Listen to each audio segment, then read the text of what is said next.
Hello loves! Dahil sasalubungin natin ang bagong taon, bago ang lahat, pumunta muna kami dito sa market para bumili ng mga chorba ek-ek. Syempre, hindi pwedeng wala tayong vlog, huy! Dahil ngayong taon, magmamanifesting tayo na mamonetize na tayo ni Mita, kaya mag-follow na kayo sa akin dahil kailangan ko pa ng 5k followers. Kasama ko nga pala mga loves, yung auntie ko at yung kapatid ko. Dahil mga loves, bibili kami ng konting panghanda para sa New Year. At mga loves, habang nandito nga kami ay umuulan, hindi nyo lang nakikita. Huy! Syempre mga love, dahil papalapit na ang birthday ni Bibiteron ay bumili na nga rin ako ng pang-decorate. Nagbabalak kasi ako mga loves na gumawa ako ng malaking one at bibili nga ako ng i-decorate ko. Abay, pagkatapos namin mga loves bumili ay syempre hindi naman mawawala itong kainan natin. Habang namimili pa nga yung auntie ko mga loves, ako naman dito ay pinapakita ko sa inyo itong binili kong creepy paper. Ito mga loves yung gagamitin ko sa pagdisenyo sa malaking one ni Teron at bumili na nga rin ako mga loves ng balloon.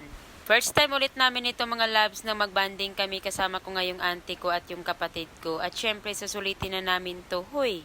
Madalang na lang kasi kami mga loves makapagbanding dahil mayroon na kaming kanya-kanyang buhay. Huy, charot lang.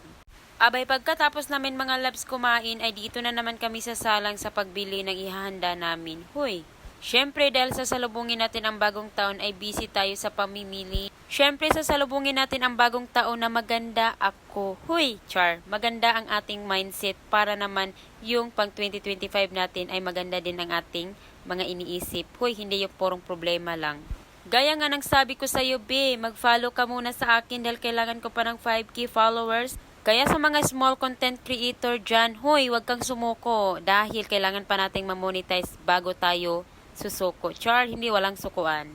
At heto na, sasalubungin na natin ang bagong taon na maganda ang ating mga kakainin. Char, pati din tayo maganda. Huy. Syempre, hindi mawawala dyan ang mga, alam nyo na kung nakita nyo yun. Huy. Syempre, sasalubungin namin yung bagong taon na kompleto ang aming pamilya at wala kaming mga sakit. Thank you talaga kay Lord.